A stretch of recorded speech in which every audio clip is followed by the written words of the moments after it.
Good evening, church. It's good to be with you, and I'd like to start by thanking the elders for asking me to come and fill in.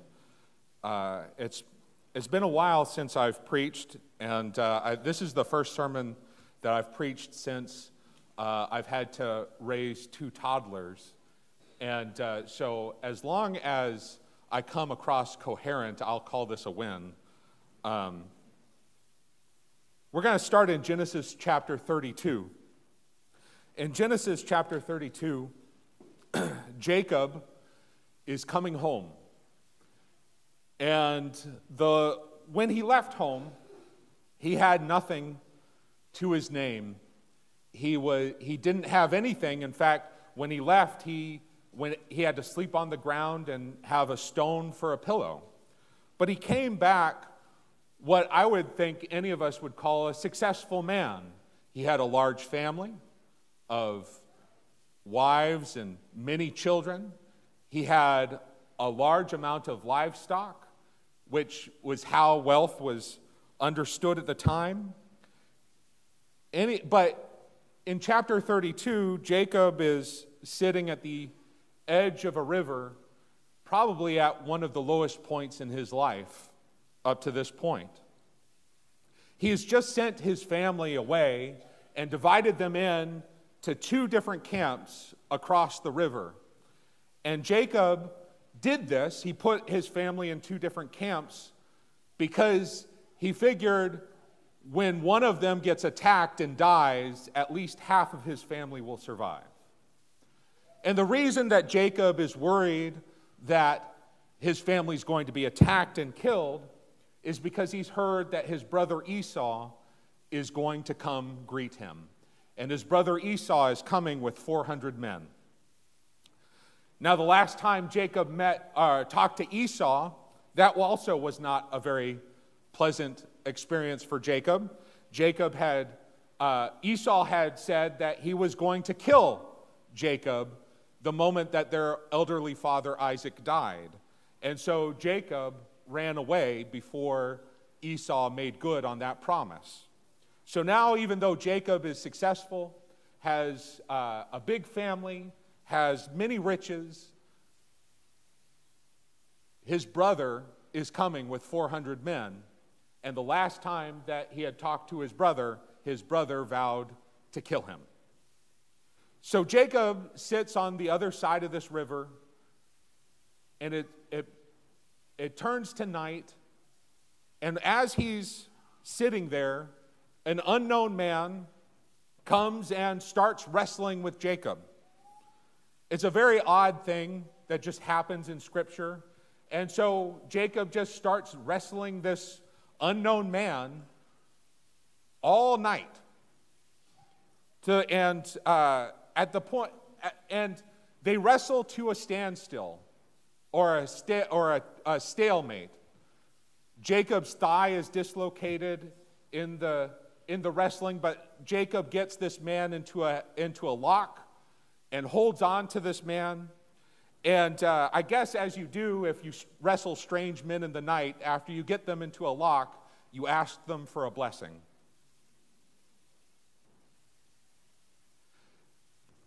And it says in verse 26 of Genesis 32, Jacob said, or the man said, "Let me go, for the day has broken." And Jacob said, "I will not let you go unless you bless me." And he said to him, "What is your name?" That's a really interesting question that this man asks Jacob. Because really, this is the question that has been chasing Jacob since he left his father's house. And since all those things that have led up to him confronting his brother anew. Because it's the whole reason that he's in a mess with his brother Esau. Because earlier, when his aged father, Isaac, was blind and was preparing to bless his older brother Esau, Rebekah, their mother, had Jacob put on goat skins on his arms and make a meal and go to their father who is blind and essentially take the blessing that Isaac intended for Esau and have Isaac bless Jacob instead. And when Jacob went into the tent of his father, who was blind, and he feels on his arms, and Isaac's not quite convinced that it's the man that he intends to bless. Isaac asks Jacob in chapter 27 and verse 19. Isaac asked Jacob who he is, and Jacob said to his father, "I am your oldest son, Esau."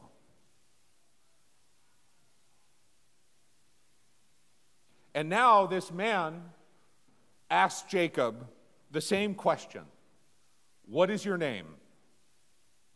In the ancient world, a name was more than just sounds or words, or a combination of sounds that sounded nice.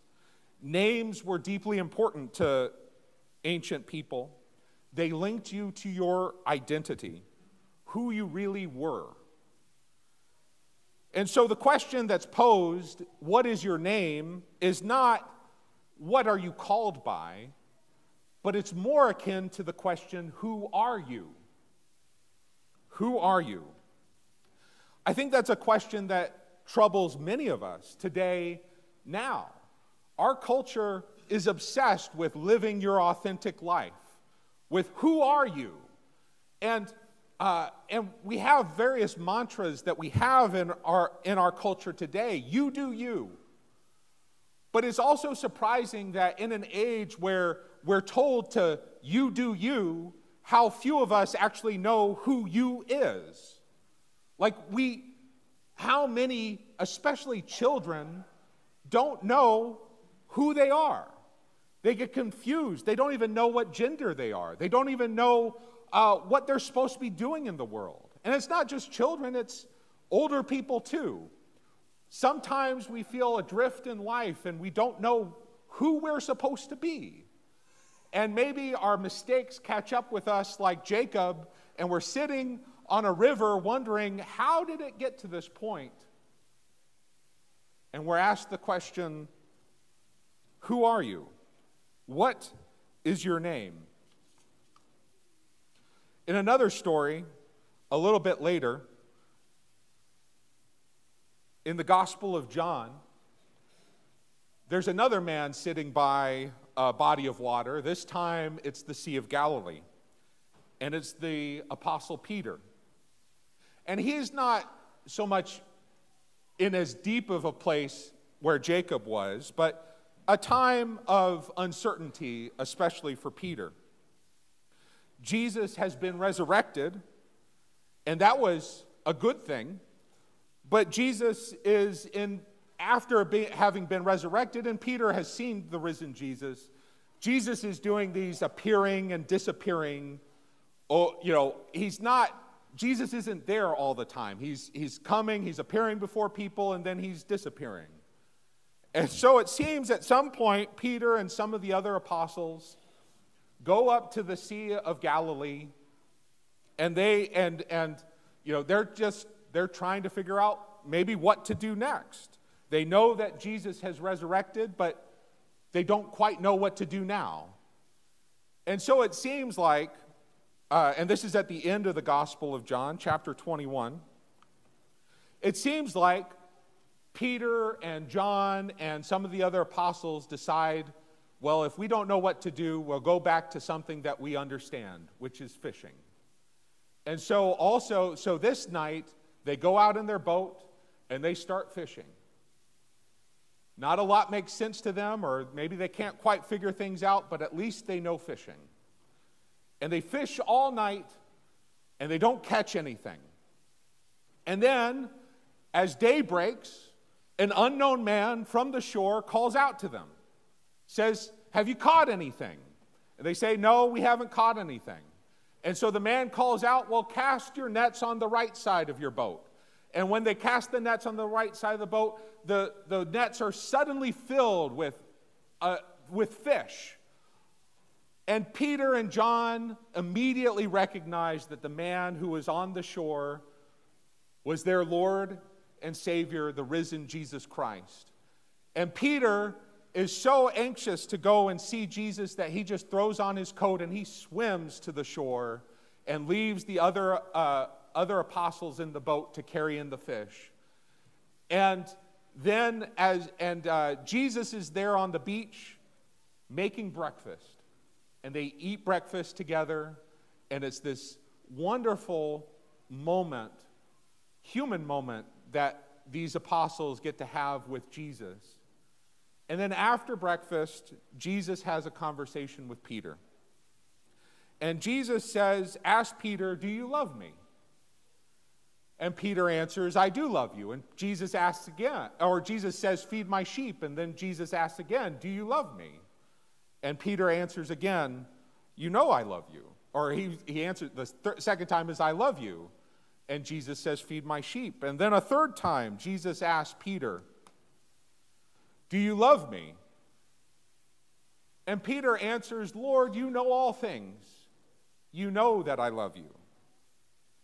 And Jesus said, feed my sheep. Now, this recurrence of three questions to Peter may be or may be related back to the time when Peter denied Jesus 3 times. And maybe that's part of what's making Peter feel so uncertain. Even though Jesus has risen from the dead, Peter has this unresolved guilt or conflict of what he did when Jesus was put on trial and crucified. Peter's denial of Christ 3 times hung in the air unspoken. And here, in maybe an act of redemption for Peter, Jesus asked 3 times, do you love me? And each time, Peter answers. And maybe by the 3rd time, Peter gets a little flummoxed.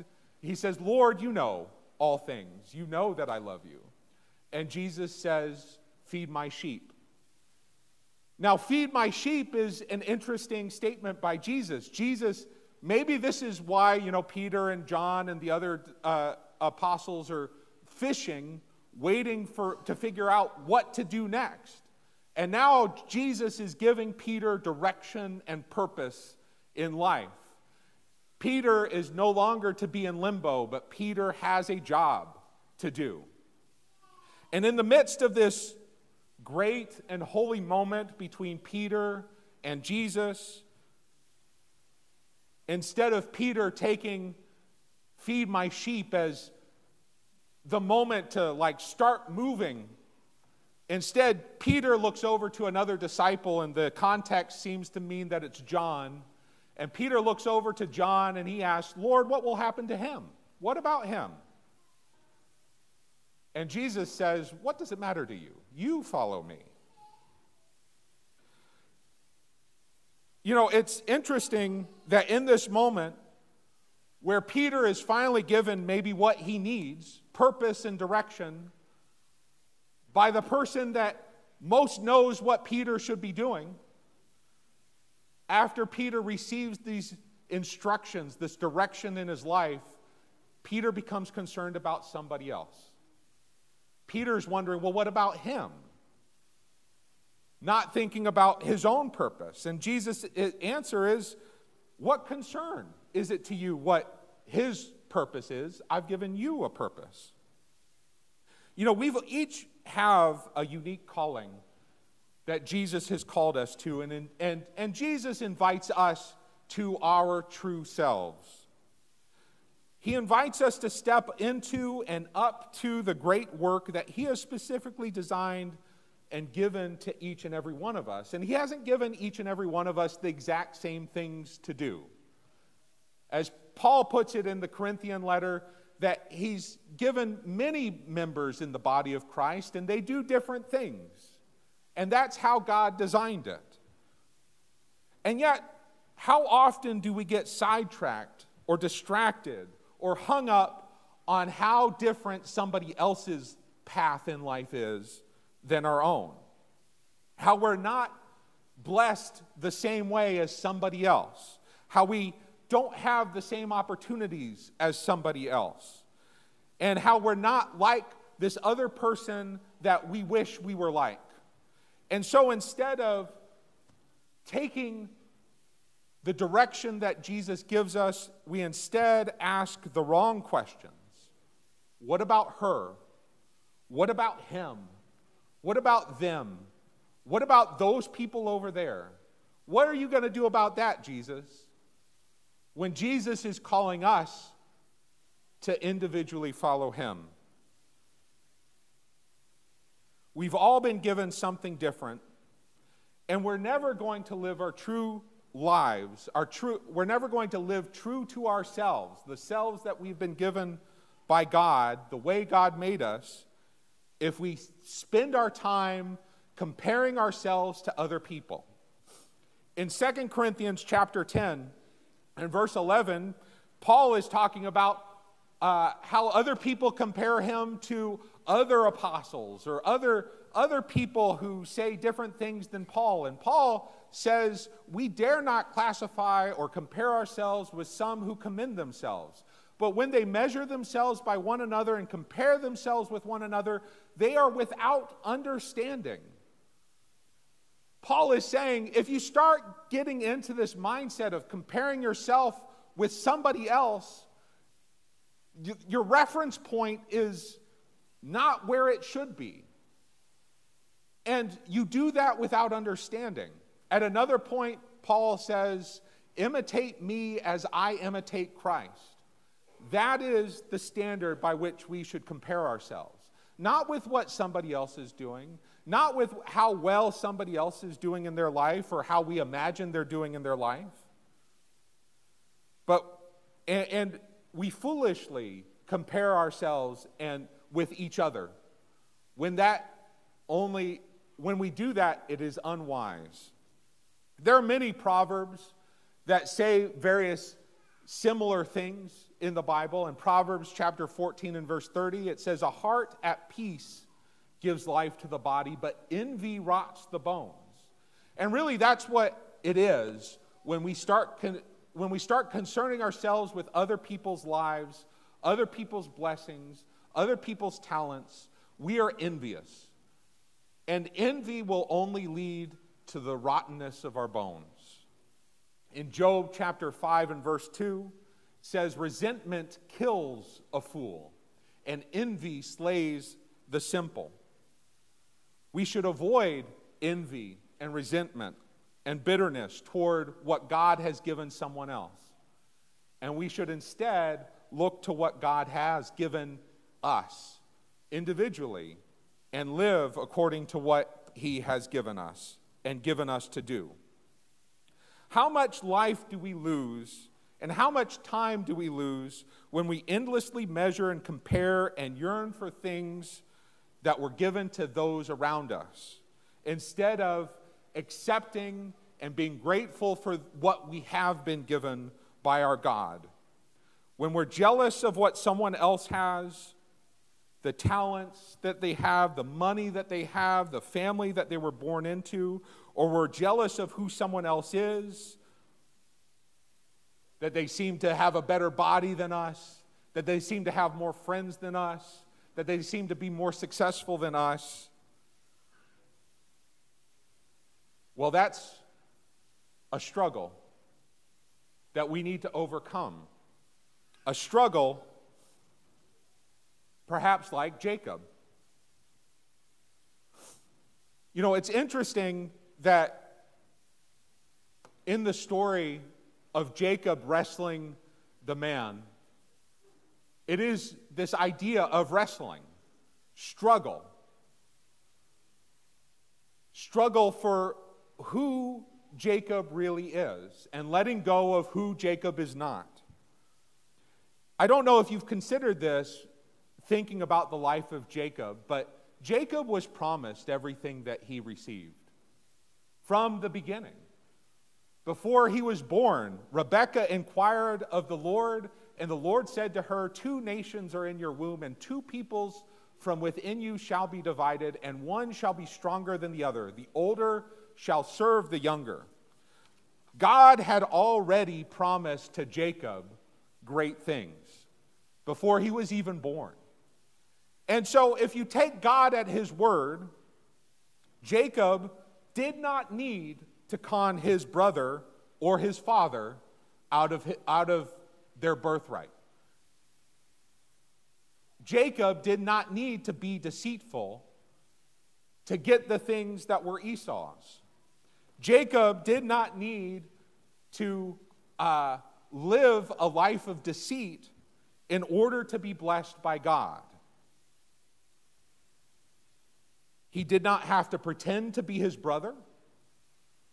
And he didn't need to live half of his life on the run worrying about when his brother would catch up with him.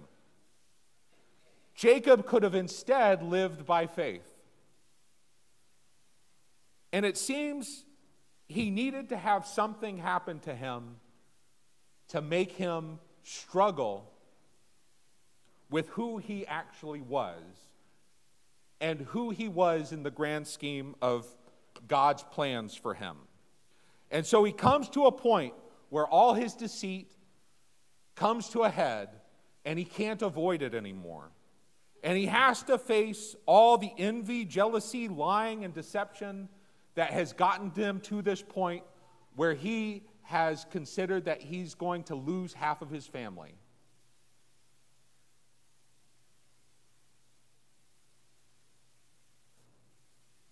The man asked him, "What is your name?"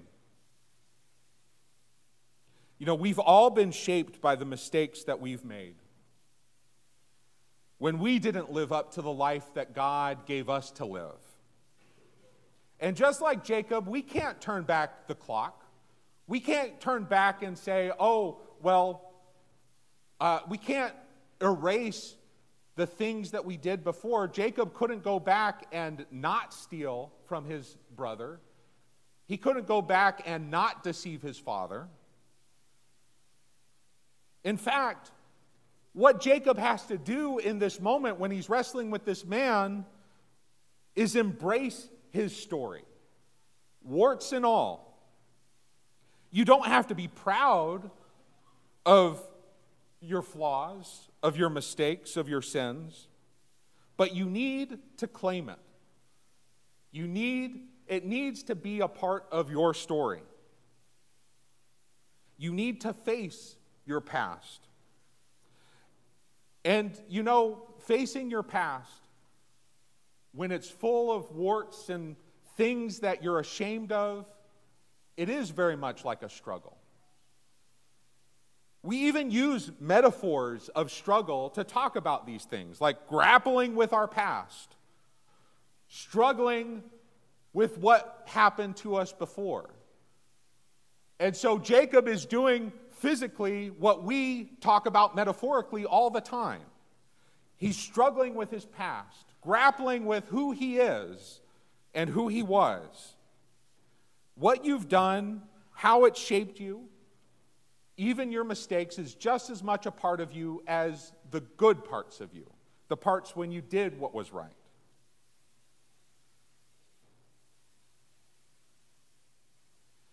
And so it's not so much just struggling with your past, but what you could have been. You know, do you feel that sometimes? You think about the opportunities that God gave you that you missed because you didn't take them, because you were sinning, because of something else, and now that opportunity is past. And sometimes it's hard for us to forgive ourselves for those missed opportunities that God gave us, for misusing the talents that He's given us. But until we come to terms with our own history, the good, the bad, and everything in between, we're not going to live up to what God intends for us. You can't just ignore the bad and pretend that it didn't happen. That, in a sense, maybe that's what Jacob had been doing for many years. Pretending like, well, Esau is a problem that I don't have to worry about. But all of a sudden, Esau is the problem.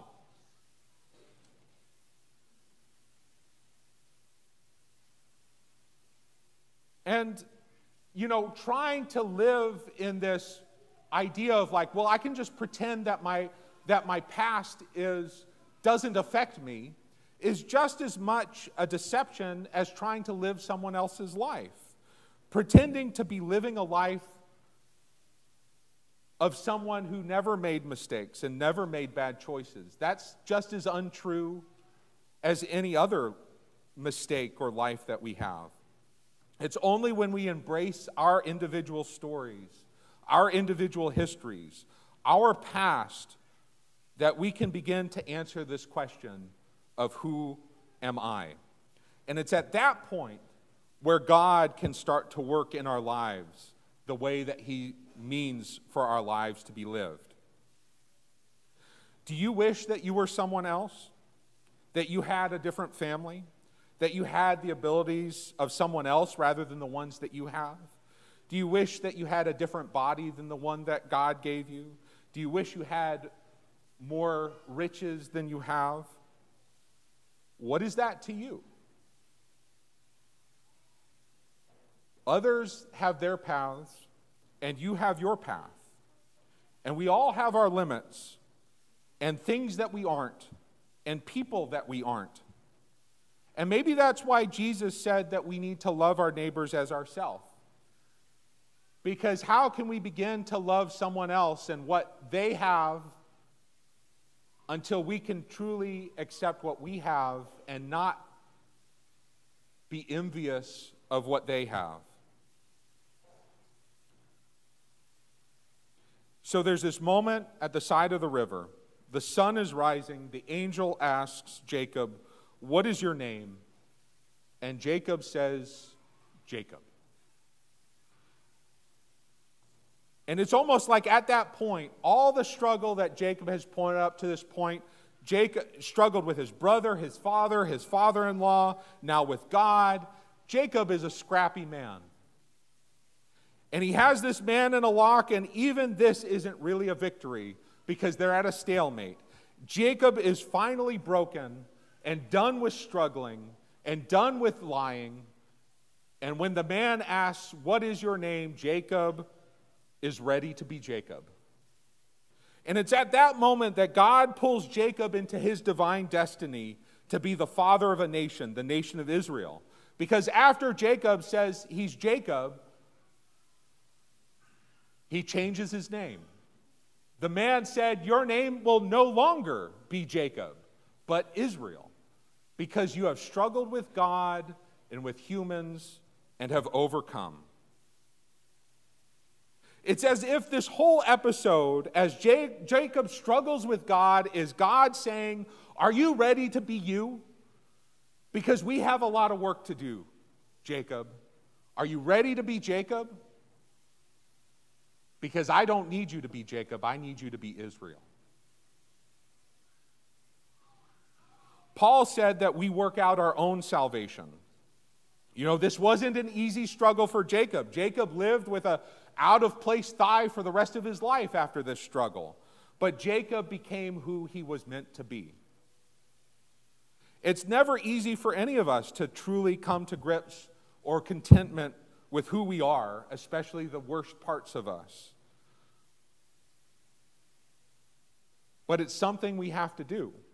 It's something we have to work out. Just as Jacob struggled, we have to struggle as well. Have you known the people who live according to what other people expect of them? Or have you known people who live with crippling guilt? How can I ever move past this thing that I did in my past? Or have you known people who try to pretend that their bad past never happened? Or maybe you're one of those people. Maybe you've lived your life up to this point not living your life. Instead, you've paid attention to the lies or the dissonance around everyone telling you what you're supposed to be, and God is calling you to instead answer the question, "What is your name?" Or have you been Have you been obsessed with what other people do and what other people have been given? And you've been asking the question, well, what about him? What about her? The answer to you is the same that Jesus answered Peter. What is it to you about them? You follow me. And that is the lesson. If you need to follow Jesus to find your true self, we offer this time at the end of this sermon. If you need to be baptized into the name of Jesus, or you need the prayers of this congregation, if we can help you and assist you in any way, please let it be known as we stand and sing.